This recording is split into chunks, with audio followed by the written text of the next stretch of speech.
Welcome back, Video Game Voting Vanguard. We're here with another episode of WEBISODE Wednesdays here on the Video Game Voting channel. On WEBISODE Wednesdays, we utilize the World Wide Web to add to our collection, whether that be games, consoles, collectibles, etc. So this episode is very special. I'm very glad to bring you this episode. And I say that to say I'm going to leave you with a little, well, not leave you, I'm going to give you a little saying, 3 times the charm. And that applies very much so to this episode. So I'm looking on the internet, and there have been one console I've been pretty interested in. I never owned it as a kid. It was kind of, I don't know, it's kind of rare in a sense. So, I'm looking online, and I come across one. I make the purchase, and I'm excited. So, before I continue with that story, let me tell you what this console is. This console is none other than the elusive Sega Saturn. Sega Saturn is a console released by Sega in 1995. In 1994 in Japan. In Japan, the release date, the price for the console was $490. They sold 250,000 copies in 2 days, which was insane. It was an unexpected U.S. release on May 11th, 1995 at the E3 convention, which I'll be at this year.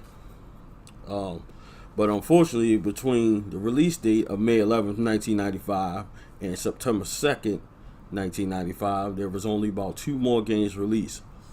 At the time of release, you could only pick up Virtual Fighter for the Sega Saturn, and that had to suck for people that owned the Sega Saturn on release date. That was a terrible release, which is common for Sega. They're known to make mistakes. And let me just make it a point to say that Sega rushed this release because they wanted to beat Sony onto the market, which ended up being a extremely bad thing. It was supported up until 98 in the US and up until 99 in Japan. It has a 32-bit CPU, 16 bits of RAM. Now, let's get into the story of why I say 3 times the charm. So, I'm online. I come across one. I'm excited. I'm in an auction. And I'm in an auction on eBay. And if you guys know how the auctions on eBay work, it can be exciting. You can be on the edge of your seat and you're kind of praying and hoping. And basically, it gets you going. So, I'm on this auction. I'm excited. And boom, I win the auction. I'm excited. Good price. I can't wait for it to come in the mail. So, it gets delivered. I tear the package open. All the cords are there, and it actually came with I think it was like 5 or 6 games, Virtual Fighter being one. So I hook it up, turns on. I'm happy that it turned on. Then it freezes. So I'm like, come on, what the heck is going on? Message the seller. Well, before that, I tried a couple different games, still weren't working. Message the seller. Thankfully enough, the seller agreed to refund me because he said all he did was turn the console on. He didn't actually try to play it. So I got my money for that, and then he also told me that I could keep the console instead of sending it back. So I said, okay, cool. There's a console store on the east side of Baltimore off of Hartford Road called Sisquit. They do console repairs, so I decided I'm going to take it over there and see if they can repair it. So I drop it off. I get a call back. Sadly enough, they couldn't fix it. They couldn't figure out the problem. They didn't know what's going on. So, of course, I'm bummed out, but, so that was long lost that money. So, I go back on eBay. I'm looking for another one. So, I locate another one. It's just a console this time. I pick it up. Gets delivered. I'm excited again. Tear the packaging open. Insert a game, boom, cuts on, and you guessed it, freezes again.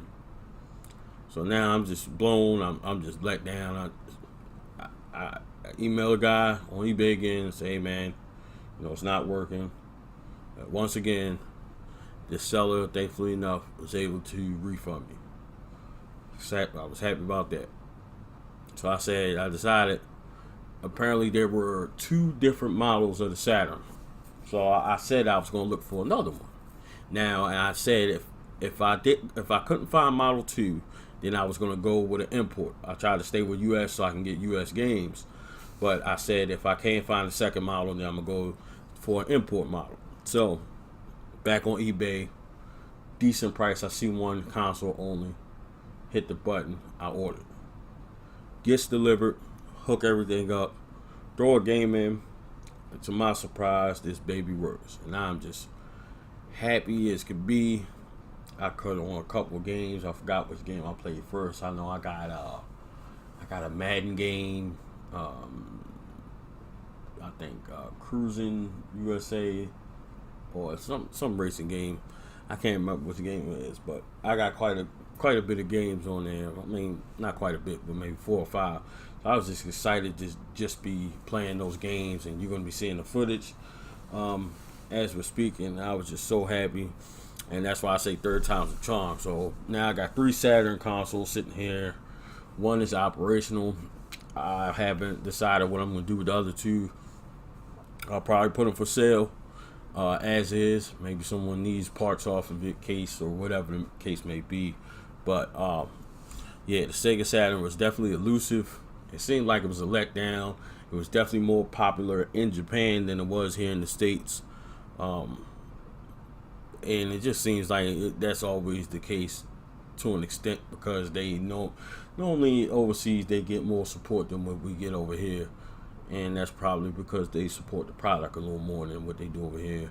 And at the same time, there's different marketing teams and different schemes and plans and people involved versus over here in the States. So to each his own. But I'm just happy to have this console and be able to add it to my collection. Something I never owned before, and I finally got it. I'm able to play it, and I actually really enjoy it very much.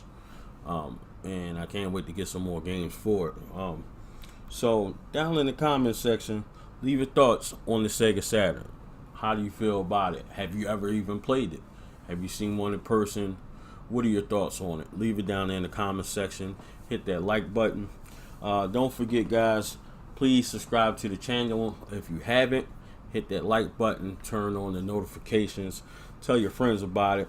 And also, when you get a chance, if you don't have time to check out the videos, or if you're at work, you're on the go, you can always check out the Video Game Voting Podcast, which is available on all podcast platforms, including Apple iTunes. Go in there. If you're on iTunes, go in there and give me a good rating. Let's get those ratings up. Let's get the likes up. Let's get the followers up. Let's get the subscribers up. Let's build this vanguard. Alright, guys, so that's it for this episode of WEBISODE Wednesdays. This is your boy P City Substance, and this is the Video Game Voter.